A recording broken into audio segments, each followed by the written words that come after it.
warahmatullahi wabarakatuh. Perkenalkan, nama saya Nadia Erli Sofia, NPM 22201092032. Di sini saya mengambil materi tentang resiko bisnis, mata kuliah pengantar bisnis.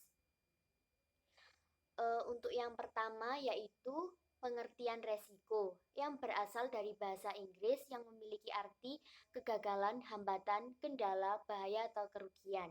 Sedangkan bisnis adalah serangkaian usaha yang dilakukan individu atau kelompok dengan menawarkan barang dan jasa untuk mendapatkan keuntungan. Arti bisnis juga bisa didefinisikan sebagai menyediakan barang dan jasa guna untuk kelancaran sistem perekonomian. Sedangkan pengertian resiko bisnis sendiri yaitu resiko bisnis adalah suatu akibat yang mungkin dapat terjadi pada sebuah bisnis yang sedang berlangsung maupun yang akan datang. Sifat dari resiko bisnis itu sendiri adalah tidak pasti dan sebagian besar menimbulkan kerugian. Resiko ini biasanya muncul karena faktor pelaku bisnis itu sendiri dan dapat muncul karena kegiatan dan keputusan yang diambil dalam kegiatan rutinitas sehari-hari. Nah, untuk yang selanjutnya yaitu jenis-jenis resiko bisnis. Yang pertama, resiko keuangan. Untuk meningkatkan kondisi keuangan usaha dapat dilakukan dengan mencari orang lain yang mau melakukan investasi dan meningkatkan penjualan. Penjualan yang meningkat akan menambah keuntungan yang banyak, dari keuntungan itulah keuangan usaha akan bertambah. Untuk yang kedua yaitu adalah resiko permodalan. Modal usaha bisa didapatkan dari diri sendiri atau melakukan kerjasama dengan orang lain. Dengan modal usaha tersebut, tingkat penjualan diharapkan dapat meningkat supaya banyak keuntungan yang didapat, sehingga balik modal akan cepat terjadi. Singkatnya, usaha tersebut akan mengalami kemajuan. Dan yang ketiga yaitu adalah resiko perusahaan. Resiko usaha memberikan dampak buruk bagi perkembangan usaha disebut dengan resiko perusahaan. Oleh karena itu, sebuah perusahaan harus menjaga kualitas dari produk yang diperdagangkan. Kualitas yang baik membuat pembeli selalu ingin membeli produk tersebut. Untuk yang keempat, yaitu adalah resiko operasional.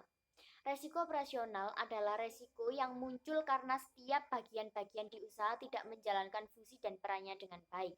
Terjadinya resiko operasional disebabkan karena beberapa hal, seperti permasalahan sumber daya manusia, tidak adanya inovasi dan kualitas produk, salah mengambil keputusan, dan lain-lain. Untuk yang kelima, yaitu adalah resiko teknik. Resiko teknik adalah resiko usaha yang terjadi karena teknik yang digunakan dalam memproduksi barang tidak berfungsi dengan baik. Oleh karena itu, pengecekan alat, produksi, dan kualitas SDM harus terus ditingkatkan supaya resiko teknik tidak terjadi. Untuk yang terakhir, yaitu adalah resiko pasar. Resiko pasar adalah suatu resiko yang muncul akibat adanya perubahan zaman, baik itu gaya hidup, pelanggan, dan adanya produk baru yang lebih unggul. Maka dari itu sudah seharusnya kalau setiap perusahaan terus melakukan inovasi supaya bisa mengikuti kondisi pasar dan dapat bersaing dengan produk-produk dari perusahaan lainnya. Selanjutnya yaitu faktor resiko usaha. Yang pertama yaitu keadaan ekonomi yang tidak pasti.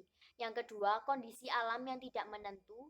Yang keempat, perubahan gaya hidup manusia. Yang keempat, strategi pemasaran yang salah. Yang kelima, persiapan yang kurang matang. Dan yang terakhir yaitu adalah solusi menghadapi resiko usaha. Yang pertama, mengenal usaha yang sedang dibangun. Yang kedua, mengukur besar kecilnya kerugian risiko usaha. Yang ketiga, membuat perencanaan risiko usaha. Dan yang keempat, belajar dari kesalahan. Sedangkan untuk contoh risiko usaha, yang pertama yaitu teknologi yang semakin berkembang. Yang kedua, konsumen sudah mulai tidak percaya. Yang ketiga, persaingan antar usaha. Dan yang keempat, peraturan pemerintah yang berubah-ubah. Terima kasih. Wassalamualaikum warahmatullahi wabarakatuh.